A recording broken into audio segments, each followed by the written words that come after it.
الكريم وآله وأصحابه كرام الفاتحة. أعوذ بالله من الشيطان الرجيم.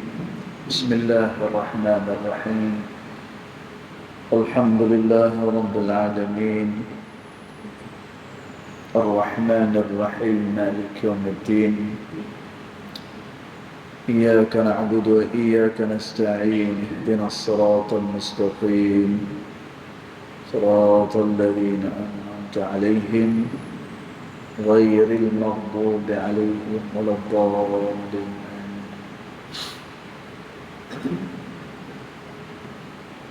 السلام عليكم ورحمة الله وبركاته. الحمد لله والصلاة والسلام على رسول الله سيدنا محمد بن عبد الله وعلى آله وصحبه ومن والاه. أشهد ونشهد أن لا إله إلا الله وأشهد أن محمدا عبده ورسوله. اللهم فصل وسلم على سيدنا محمد عبدك ورسولك النبي الأمي وعلى آله وصحبه وبارك وسلم. ثم أقول رب اشرح لي صدري ويسر لي أمري واحلل عقدة من لساني يفقه قولي أما بعد. قال الله سبحانه وتعالى في تنزيله: لقد كان لكم في رسول الله أسوة حسنة. صدق الله العظيم. ربي أدخلني مدخل صدق وأخرجني مخرج صدق واجعل لي من لدنك سلطانا نصيرا. إلهي أنت مقصودي ورضاك مطلوبي فاعطني محبتك ومغرفتك يا أرحم الراحمين. Alhamdulillah, pertama-tamanya kita merafakkan kesyukuran kehadirat Allah Subhanahu wa taala kerana dengan limpah kurnia dan juga dengan rahmat daripada Allah taala, alhamdulillah, malam ni kita sekali lagi diberikan ruang dan juga peluang oleh Allah taala untuk sekali lagi kita sama-sama dapat hadir ke dalam tempat yang sangat mulia, iaitulah rumah Allah Subhanahu wa taala. Mudah-mudahan salat kita, zikir kita dan doa kita semuanya akan diterima di sisi Allah Subhanahu wa taala. Allahumma amin. Tuan-tuan dan puan dirahmati Allah sekalian, kita sambung lagi pembacaan kitab Adab Sulukil Murid yang dikarang oleh Al-Imam Al-Habib Abdullah bin Alawi Al-Haddad rahimahullahu ta'ala pada fasal yang berikutnya. Dia kata: Bismillahirrahmanirrahim. Qala muallif rahimahullahu ta'ala wa nafa'ana bi'ulumihi fid daraini amin. Dia kata wahdhar dan berhati-hatilah. Dia kata ayyuhal murid, wahai orang-orang yang berjalan pada jalan Allah, kullal hazari, iaitulah dengan segala kehati-hatian. Dia kata, tuan-tuan, maknanya pada bab ini Al-Imam Al-Haddad rahimahullahu ta'ala dia berikan penekanan yang agak besar dalam perkara ni. Sebab itu Imam Al-Haddad dia kata wahzar, hati-hati. Dia kata sekalian orang yang berjalan pada jalan Allah, kullal hadar, iaitulah semua dengan kehati-hatian kamu.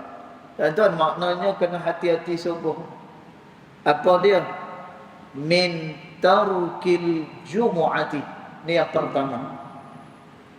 Supaya dia tidak meninggalkan salat Jumaat dia. Itu ni yang pertama nah. Maknanya yang ni khusus bagi orang lelaki. Bagi orang perempuan yang ni tak dituntut sama sekali. Dan tuan, di dalam hadis Nabi SAW ada beberapa golongan yang mereka itu tak dituntut untuk pergi salat Jumaat. Kata Nabi SAW, golongan yang pertama adalah abdul mamluk, iaitulah seorang hamba yang dimiliki oleh tuan dia. Dan ni yang pertama sekali, abdul mamluk, seorang hamba yang dimiliki oleh tuan dia.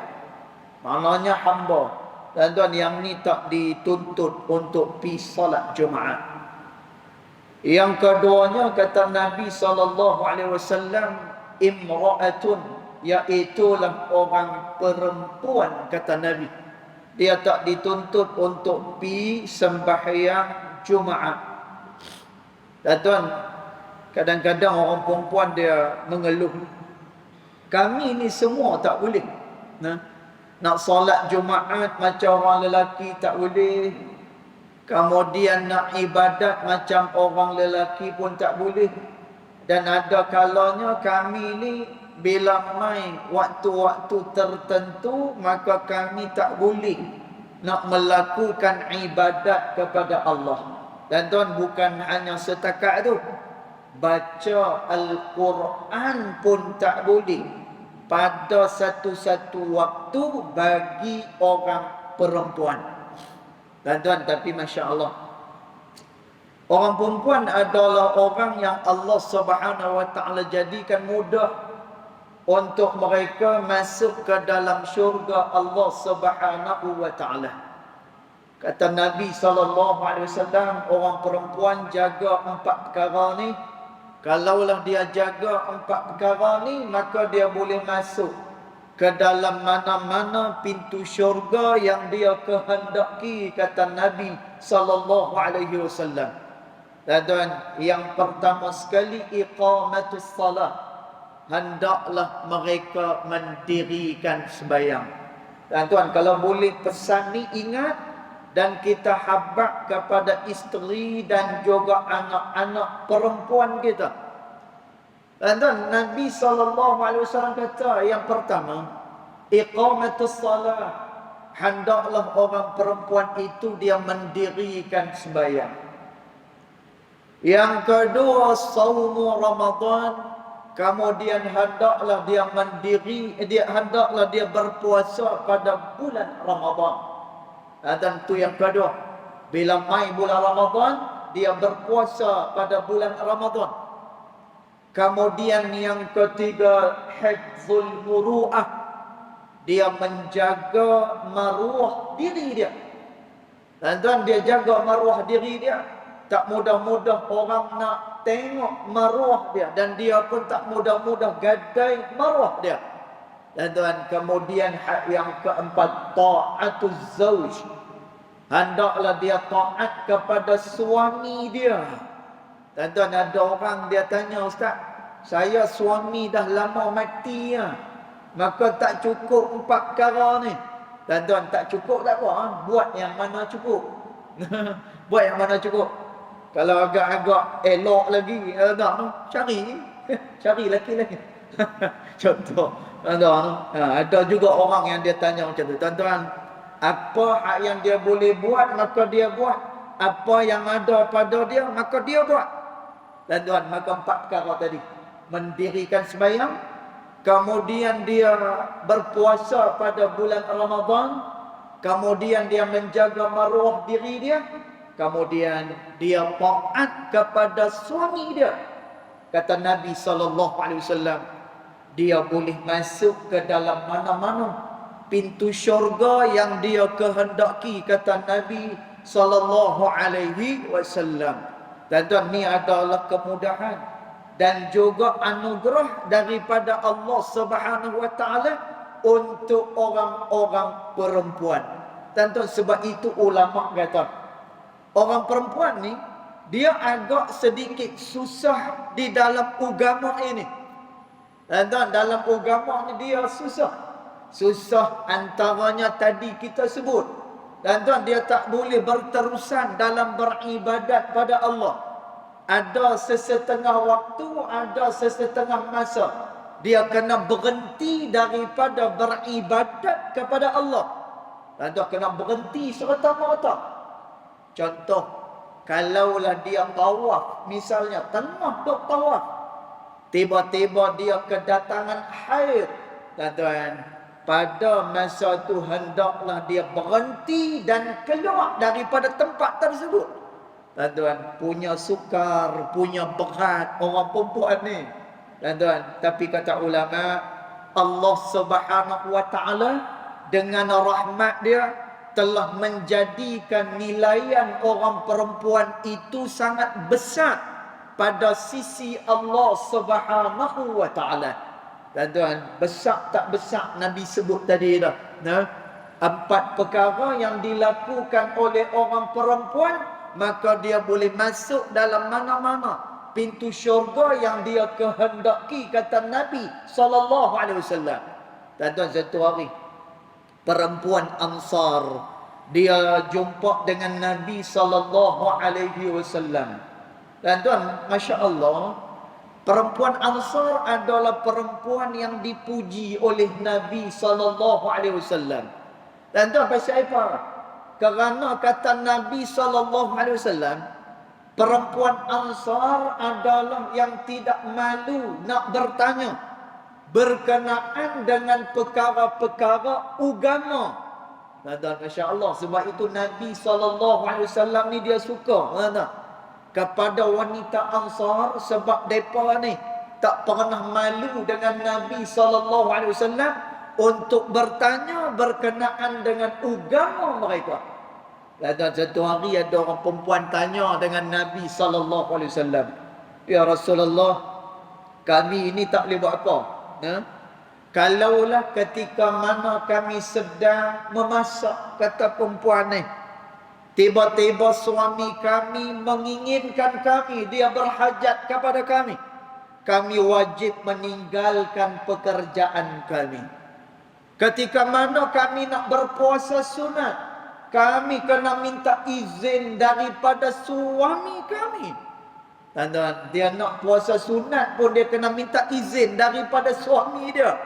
Dan ni yang disebut oleh Al-Imam An-Nawawi rahimahullahu ta'ala di dalam kitab dia Al-Majmu'. Dan pasal apa perempuan ni, kalau dia ada suami, dia nak puasa sunat, dia kena minta izin daripada suami dia. Dan ini adalah kerana bila isteri itu berpuasa, maka dia kena tahan semua sekali aktiviti, termasuklah aktiviti badan. Dan tak boleh, maknanya tak boleh bersetubuh dengan isteri tersebut. Maka kerana tu kata Imam Nawawi, orang perempuan, para isteri, ketika mana dia nak puasa sunat ni, maka dia kena minta izin daripada suami dia. Tak pasal apa? Takut-takut kalau suami ni berhajat kepada dia. Dan maka payah orang perempuan ni. Sehingga wanita Ansar ni dia mengadu kepada Nabi SAW. "Ya Rasulullah, kami ni sampai macam tu sekali, diwajibkan di dalam agama ni. Maka ya Rasulullah, bagaimana kami nak memperbanyakkan amalan kami kepada Allah Subhanahu wa taala?" Dan Nabi SAW, bila perempuan Ansar ni tanya macam tu, Nabi kata, "Soalan yang kamu tanya ni adalah soalan yang paling baik. Dan bila aku habaq kepada kamu, nanti kamu balik kepada kaum kamu dan kamu beritahu pula kepada orang perempuan yang lain," kata Nabi. Dan Nabi kata apa? Kata Nabi SAW, "Tak taatlah kepada suami-suami kalian apa-apa yang dilakukan oleh suami-suami kalian, kata Nabi, pahalanya juga akan didapatkan kepada isteri yang taat kepada suami dia. Tuan-tuan, maknanya apa? Orang perempuan ni dia taat pada suami dia, dia siapkan apa-apa keperluan suami dia. Tuan-tuan, segala kebaikan yang dilakukan oleh suami walaupun tak dilakukan oleh isteri, tuan-tuan, pahala itu akan dapat kepada orang perempuan tersebut. Tuan-tuan, Masya Allah, ini merupakan satu anugerah daripada Allah Subhanahu wa Ta'ala. Jadi bila dia tak boleh nak solat Jumaat ni, maka jangan risau. Ada banyak lagi cabang-cabang kebaikan yang dia boleh lakukan. Tuan-tuan, sebab itu kata Nabi SAW, manusia ni dia dimasukkan ke dalam syurga Allah Subhanahu wa Ta'ala bukan hanya daripada satu cabang sahaja. Tuan-tuan, dia akan masuk syurga daripada cabang yang bermacam-macam. Tuan-tuan, ada orang yang dia masuk syurga daripada cabang sedekah. Ada orang yang dia masuk syurga daripada cabang sembahyang. Ada orang yang dia masuk syurga daripada cabang dia berbuat baik dengan sesama makhluk Allah Subhanahu wa Ta'ala. Tuan-tuan, sebab itu kata Nabi SAW, tuan-tuan, Nabi sebut, la tahqiranna minal ma'rufi syai'a. Kamu jangan memandang rendah kepada apa juga jenis kebaikan, kata Nabi SAW. Tuan-tuan, kita jangan pandang rendah, no? Kita tengok senyum dekat orang yang ni pahala sikit, tak mau nak buat. Tuan-tuan, dia duk tengok sembahyang apa ni ba'diyah, sembahyang qabliyah, yang ni sikit sangat dia punya pahala dia, tak payah buat. Tuan-tuan, buatlah amalan sekalipun amalan itu nilaiannya kecil pada sisi Allah Subhanahu wa Ta'ala, kerana kita tak tahu mana amalan kita yang Allah Subhanahu wa Ta'ala berkenan sungguh-sungguh. Tuan-tuan, ni ada satu kisah cerita. Tuan-tuan, ni cerita, tuan-tuan, tapi cerita ni ada khilaf apa ni di kalangan para ulama. Tuan-tuan, tetapi ianya bertepatan. Sebagaimana yang kita sebut tadi ni, yang mana kata Nabi SAW, la tahqiranna minal ma'rufi syai'a. Kamu jangan pandang rendah kepada mana-mana kebaikan sekalipun nilaiannya itu kecil, kata Nabi. Dan ada satu riwayat cerita, bila mana Al-Imam Al-Ghazali rahimahullahu ta'ala dia meninggal dunia, dan maka sahabat kepada Imam Ghazali rahimahullahu ta'ala dia bermimpi berjumpa dengan Al-Imam Al-Ghazali rahimahullahu ta'ala. Tuan-tuan, cerita ni kerana cerita yang kita tak tengok. Tuan-tuan, cerita ni termasuk dalam cerita ghaibiyat, cerita di alam ghaib sana, pasal dia melibatkan kepada alam akhirat. Dan sebab itu ulama berbeza pandangan dalam cerita ni. Kena ingat tu. Tuan-tuan, tapi saya cerita ni apa dia? Supaya kita tidak memandang rendah kepada apa juga jenis kebaikan. Tuan-tuan, kawan sahabat kepada Imam Ghazali rahimahullah ta'ala, dia mimpi berjumpa dengan Imam Ghazali rahimahullah ta'ala. Tuan-tuan, lalu Imam Ghazali datang di dalam mimpi dia dalam keadaan yang begitu indah, dalam keadaan yang begitu hebat dia punya penampilan dia. Sahabat dia tanya, wahai Imam, macam mana engkau boleh mendapatkan kedudukan yang besar seumpama ni? Tuan, apa jawab Imam Ghazali rahimahullah ta'ala?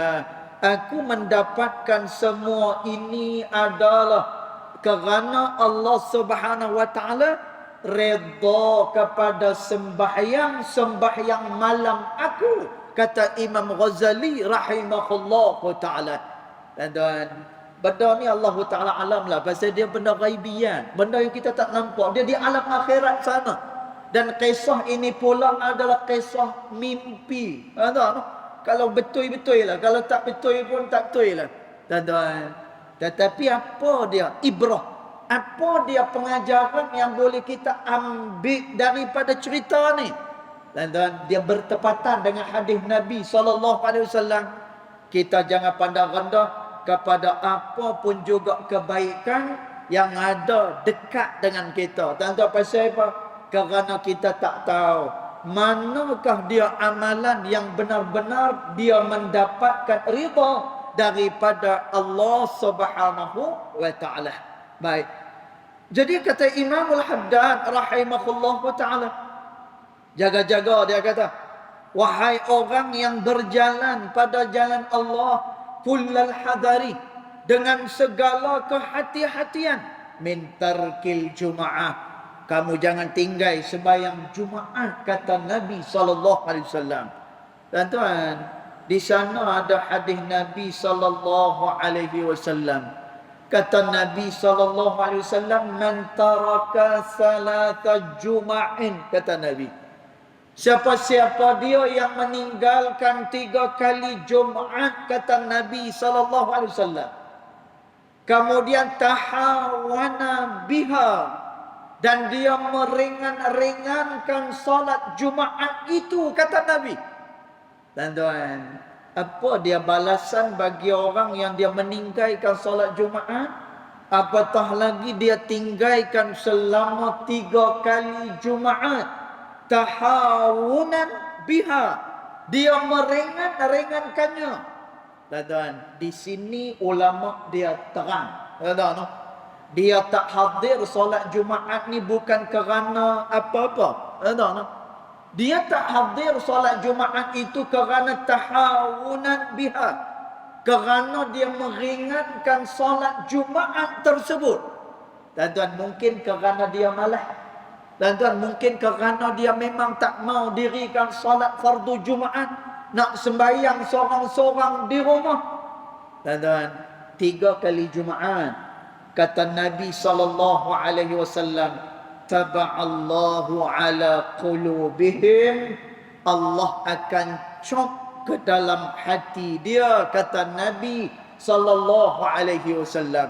Dan tuan, apa dia makna Allah Subhanahu wa taala cop hati satu-satu orang? Maknanya hati dia tak dapat ditembusi dengan hidayah, dengan petunjuk daripada Allah Subhanahu wa taala. Dan tapi kalau seandainya dia meninggalkan solat Jumaat itu kerana keuzuran, dan sebab itu fiqh ni dia begitu luas, dia punya perbahasan dia. Dan ulama sebut, kalaulah dia tinggalkan solat Jumaat itu kerana keuzuran, ada dia punya alasan dia. Tuan-tuan, antaranya bagi orang yang sakit misalnya, tuan-tuan, maka pada masa tu dia diberikan keuzuran pada syarak. Yang tu tak apa, tuan-tuan, yang tu dia ada alasan, tuan-tuan, yang tu adalah kerana sebab. Kerana tu ulama letakkan kaedah, tuan-tuan. Tuan-tuan doalah dengan Allah Taala, tuan-tuan. Insya-Allah kita lepas habis apa ni pengajian apa ni kitab kita ni, saya duk cadang tu. Memang saya duk ada hati sangat-sangat. Lepas ni kuliah kita nak buka yang membuka minda masyarakat kita. Kita tak mau, dia baca satu hukum ni kata haram, terus haram. Tak ada lagi dah jalan keluar macam mana, menyebabkan kita buntu di dalam kita nak mengamalkan agama kita. Tuan-tuan, kita kena ceritakan situasi yang terdekat dengan kita. Dia kena cerita situasi yang terdekat dengan kita. Bagaimana kita nak berhadapan dengan situasi yang kita hadapi pada hari ini. Tuan-tuan, alhamdulillah, benda ni saya dah mulakan dah. Saya mulakan bila dapat peluang mengajak di Masjid Zahir. Atau lah ni kita buka dah. Berkenaan dengan imam 4 mazhab. Kita buka yang tu. Tujuan dia untuk apa? Ni, nak buka minda kita dan supaya kita nak tengok betapa indahnya agama Allah Subhanahu wa taala dan betapa mudahnya kita beramal dengan segala apa yang diperintahkan oleh Allah Subhanahu wa taala.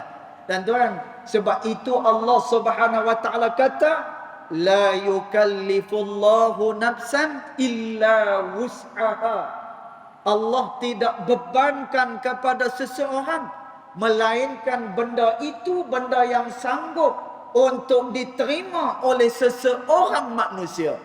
Dan tuan, balik pada sembahyang Jumaat tadi. Dan tuan, kalaulah dia ada alasan, kalau dia ada sebab, tahu kaedah dia macam ni. Setiap perkara yang diperintah oleh Allah Subhanahu wa taala wajib kita laksanakan. Bahkan dalam sembahyang Jumaat, kata Allah Subhanahu wa taala ni dalil, tuan. Kata wajib sembahyang Jumaat ni. Ya ayyuhalladzina amanu idza nudiya lis-salati min yaumil jum'ati fas'au ila zikrillahi wa dzarul bai', kata Allah. Allah Taala kata, wahai orang-orang yang beriman, idza nudiya lis-salati min yaumil jum'ah, apabila dipanggil kamu untuk sembahyang Jumaat, kata Allah.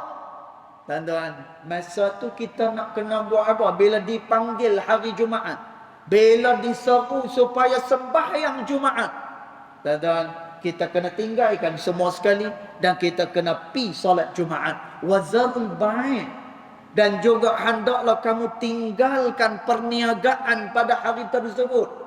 Beri laluan kepada solat Jumaat.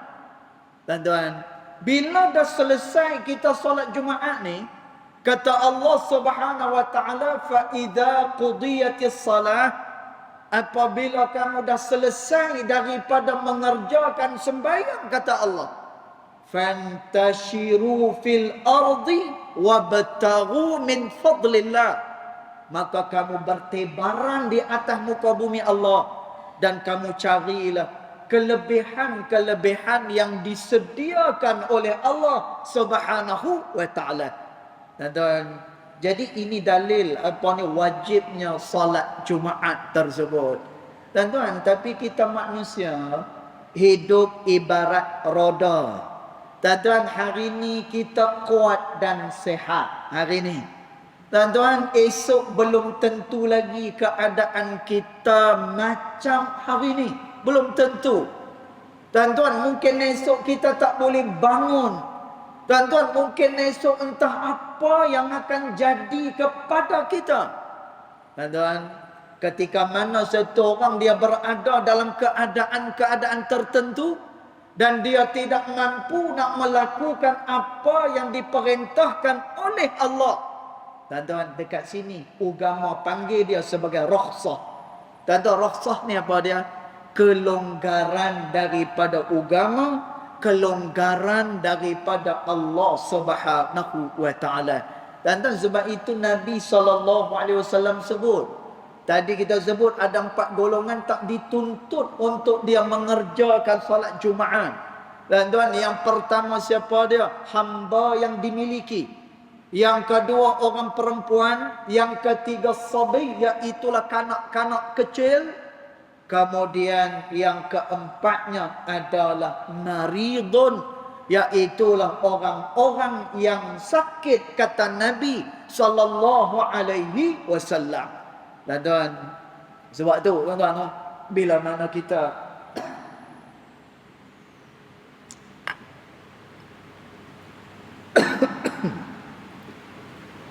rangkung kering ya. Tadi ada orang belanja makan petang tadi. Belanja makan, kemudian dia pergi order air ais, air batu. Tuan-tuan, saya tak minum air batu. Sebab tu kalau jemput saya pergi kenduri ke apa, ayat ais jangan apa ni bagi tak. Ha. Bagi teh panas tak. Saya pergi makan dekat kedai makan. Ha. Tengah-tengah matahari rambang ni. Tengah hari matahari rambang. Order ayat minta teh panas satu. Mesti teh panas kan. Nah, macam tu. Pasal apa? Dia nak jaga rengkung. Ha. Kalau tak dia jadi tak elok. Okey baik, tuan-tuan. Jadi tuan-tuan, masya-Allah, bila mana kita faham tuntutan yang Allah Subhanahu wa taala tuntut pada kita, di sinilah tuan-tuan kita akan berasa mudah di dalam kita beramal kepada Allah Subhanahu wa taala. Tuan-tuan, selain daripada apa yang disebutkan oleh Nabi sallallahu alaihi wasallam, kalaulah orang tersebut dia tidak ada keuzuran, tuan-tuan, tak ada apa-apa keuzuran pada dia, tahawunan biha, kemudian dia bermudah-mudah dengan solat Jumaat tersebut, tuan-tuan hati-hati, kata Nabi SAW, taba'allahu ala qulubihim, Allah Subhanahu wa taala akan cop kepada hati dia. Tuan-tuan, cop ni lagu mana? Hati dia tidak akan dimasuki dengan hidayat daripada Allah Subhanahu wa taala. Tuan-tuan, dia payah nak menerima petunjuk daripada Allah taala. Tuan-tuan, ini adalah ciri-ciri orang yang hati dia ditutup oleh Allah taala. Sebab itu Allah Subhanahu wa taala sebut, khatamallahu ala qulubihim wa ala sam'ihim wa ala absarihim ghishawah wa lahum adzabun azim. Allah telah tutup ke atas pendengaran mereka, Allah tutup ke atas hati mereka, dan Allah Ta'ala tutup ke atas penglihatan mereka. Tuan-tuan, disebut di dalam tafsir Al-Jalalain. Tuan-tuan, ulama kata makna Allah Subhanahu wa taala tutup hati dia tak ada hendak kepada kebaikan. Tuan-tuan, makna Allah Taala tutup telinga dia bukan peka, tetapi dia tak mau dengar perkara-perkara kebaikan. Tuan-tuan, mata dia ditutup bukan buta, tetapi mata dia tak nak tengok kepada perkara-perkara yang boleh menambahkan lagi keimanan dia kepada Allah Subhanahu wa taala. Tuan-tuan, cerita dia, orang yang meninggalkan solat Jumaat ini hati dia akan berpenyakit. Tuan-tuan, kata Al-Imam Fathul Musili rahimahullahu taala, mana-mana orang yang hati dia diturunkan penyakit oleh Allah Subhanahu wa taala, maka orang ni dia tidak akan pernah perasan kalau dia melakukan dosa kepada Allah Subhanahu wa taala. Tuan-tuan, orang yang ada penyakit dalam hati dia, bila dia buat dosa pun dia tak rasa itu satu dosa. Tuan-tuan, sebab itu disebut oleh Nabi SAW, orang yang bertakwa kepada Allah Subhanahu wa taala, dia melihat dosa seperti gunung yang akan menghempap kepala dia. Tuan-tuan, ni orang yang bertakwa kepada Allah. Manakala kata Nabi SAW, orang-orang fasik, dia melihat dosa dia seperti lalat yang berada di atas hidung dia, lalu dia tepih macam tu, maka lalat tu segera pergi daripada dia. Tuan-tuan, maknanya apa? Dia bermudah-mudah dengan dosa kepada Allah Subhanahu wa taala. Tuan-tuan, maka ni masalah apabila satu orang hati dia diturunkan penyakit oleh Allah Subhanahu wa taala. Kemudian kata Imam Al-Haddad rahimahullahu taala lagi, jaga-jaga, dia kata jangan kamu tinggalkan al-jamaah. Kamu jangan tinggalkan salat berjemaah, kata Nabi sallallahu alaihi wasallam. Tuan-tuan, masya-Allah, salat berjemaah adalah salat yang sangat-sangat dituntut oleh baginda Nabi Muhammad sallallahu alaihi wasallam. Tuan-tuan, Nabi sallallahu alaihi wasallam kata, laqad hamantu anna amra bis salati fatuqama thumma ukhalif ila manazil qaumin la yashhaduna as-salah fa uharriqa alaihim, kata Nabi. Dan tengok hadis ni kata apa? Kata Nabi sallallahu alaihi wasallam, sesungguhnya aku bertekad supaya salat didirikan, kemudian aku akan pi kepada setiap rumah seseorang yang tidak hadir untuk salat berjemaah, kata Nabi. Dan Nabi kata apa? Kalaulah dah masuk waktu sembahyang, aku duk berasa macam nak pi rumah seorang-seorang, kata Nabi sallallahu alaihi wasallam. Dan apabila aku tak dapati orang tersebut tidak sembahyang berjemaah, maka aku rasa macam aku nak perintahkan agar dibakar rumah mereka, kata Nabi sallallahu alaihi wasallam. Dan hadis ni dia ada dua pelajaran kepada kita.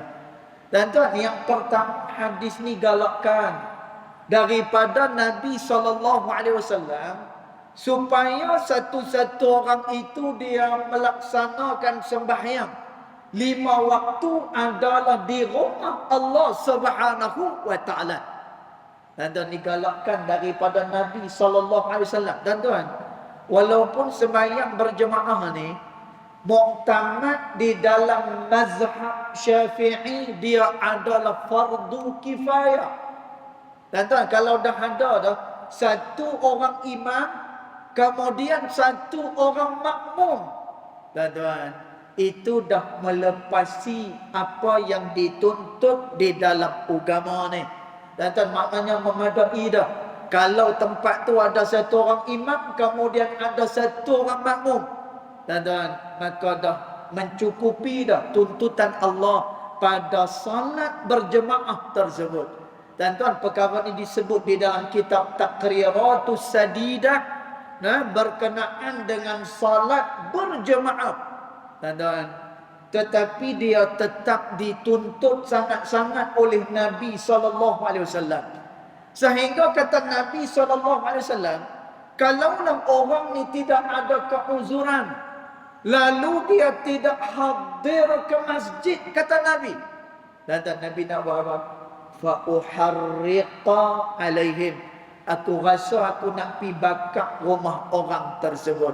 Dan tuan, pelajaran hadis yang kedua ni bukan pi bakar rumah orang tu. Dan tuan, nanti jangan tengok jiran kita tak pi masjid, kita pun bubuh petrol dekat rumah dia. Kita pi bubuh petrol dekat kereta dia, cucuh api terbakar.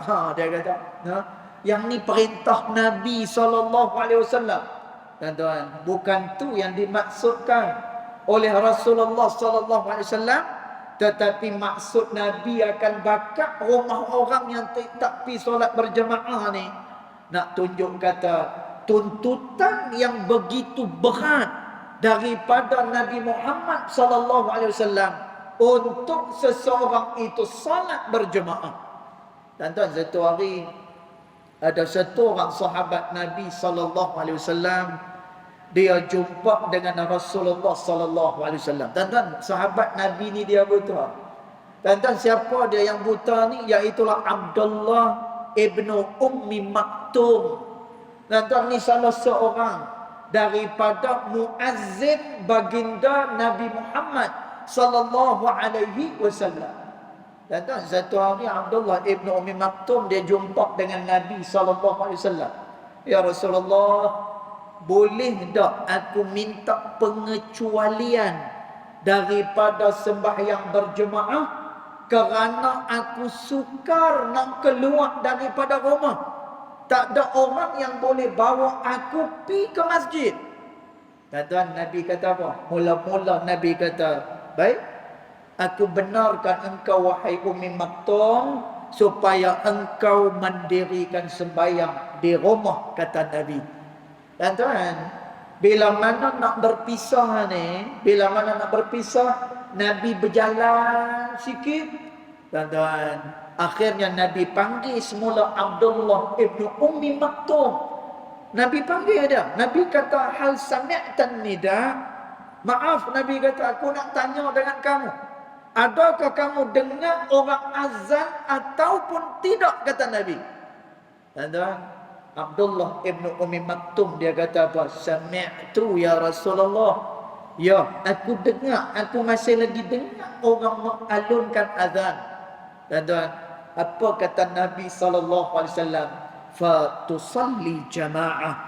Wahai Abdullah ibn Ummi Maktum, hendaklah kamu kerjakan salat itu dengan berjemaah, kata Nabi SAW. Tuan-tuan, daripada perkara ni nak tunjuk kepada kita, bahawa sangat-sangat dituntut bagi setiap orang ni mendirikan sembahyang dengan cara berjemaah di rumah Allah Subhanahu wa taala. Dan tuan, kecuali bagi orang perempuan. Orang perempuan ni, tuan-tuan, yang paling baik sembahyangnya adalah di rumah-rumah mereka. Hak tu yang paling baik. Tuan-tuan, tetapi tidak ada halangan bagi orang perempuan kalau tidak ada fitnah, kalau bukan kerana benda-benda hak yang lain. Tuan-tuan, dia hadir ke masjid kerana dia nak sembahyang. Tuan-tuan, dia hadir ke masjid kerana dia nak mengaji, dia nak belajar. Tuan-tuan, perkara ni sama sekali tidak dilarang oleh agama kita. Tuan-tuan, cuma dari segi lebih baik itu adalah di rumah bagi orang perempuan, tapi tidak ada halangan untuk orang perempuan untuk pergi ke masjid selama mana tidak ada fitnah ke atas mereka. Tuan-tuan, cuma yang lebih baik saja. Tuan-tuan, jadi demikian, betapa solat jemaah ini sangat dititik beratkan oleh baginda Nabi Muhammad sallallahu alaihi wasallam. Kemudian kata Imam Al-Haddad rahimahullah ta'ala, fa inna dhalika min adati ahlil batalat. Dia kata, kalaulah kamu meninggalkan solat Jumaat dan juga kamu meninggalkan sembahyang berjemaah, kata Imam Al-Haddad, tuan-tuan, rugi tu. Bagi orang yang tinggal solat berjemaah ni rugi sangat-sangat. Kata Nabi SAW, siapa-siapa yang dia berawal-awal pergi ke masjid dan juga dia balik daripada masjid, tuan-tuan, maknanya dia pergi dan balik daripada masjid, tuan-tuan, kata Nabi SAW, nuzulan lahu. Nabi kata orang yang macam ni, sepanjang perjalanan dia ke masjid ataupun balik daripada masjid, nuzulan lahu, Allah menyediakan tempat yang istimewa dah bagi orang yang pergi salat berjemaah. Tuan-tuan, kerana tu sebahagian daripada riwayat kata, orang yang pergi sembahyang jemaah dan balik solat berjemaah, kalaulah ditakdirkan dia mati di tengah-tengah jalan itu, tuan-tuan, dia akan terus dimasukkan ke dalam syurga Allah Subhanahu wa taala tanpa dia dihisab oleh Allah Subhanahu wa taala. Tuan-tuan, masya-Allah, bagi kita ni yang pergi masjid dan balik daripada masjid, nuzulan lahu, bagi dia Allah Ta'ala dah sediakan tempat di dalam syurga Allah Subhanahu wa ta'ala.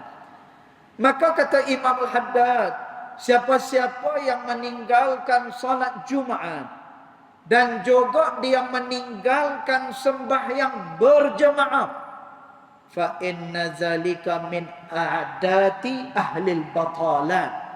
Ketahuilah, itu merupakan kebiasaan orang-orang yang batil, kata Imam Al-Haddad. Tentang siapa dia orang batil? Iaitulah orang yang sering melakukan maksiat kepada Allah. Wasimati arbabil jahalat. Dan itu juga merupakan kebiasaan bagi orang-orang yang mempunyai kejahilan di dalam diri dia, kata Imam Al-Haddad rahimahullah ta'ala. Dan tuan insya-Allah berkenaan dengan perkara ahli batalat dan juga arbabil jahalat, yang ni kita akan terangkan pada pertemuan yang akan datang insya-Allah ta'ala a'lam. Cukup setakat tu. Yang baik datang daripada Allah Subhanahu wa ta'ala, yang tidak baik datang daripada kejahilan diri saya sendiri, walaupun hakikat kedua-duanya datang daripada Allah Subhanahu wa ta'ala. Bismillahirrahmanirrahim. Alhamdulillahi rabbil alamin. Wassalatu wassalamu ala asyrafil anbiya wal mursalin wa ala alihi wa sahbihi ajma'in. Allahumma ighfir lana ma akhta'na وما تعمدنا وما أسررنا وما أعلنا وما أنت أعلم به منا، أنت المقدم وأنت المؤخر، لا إله إلا أنت سبحانك إنا كنا من الظالمين. وصلى الله على سيدنا محمد وعلى آله وصحبه وبارك وسلم، والحمد لله رب العالمين، والله أعلم.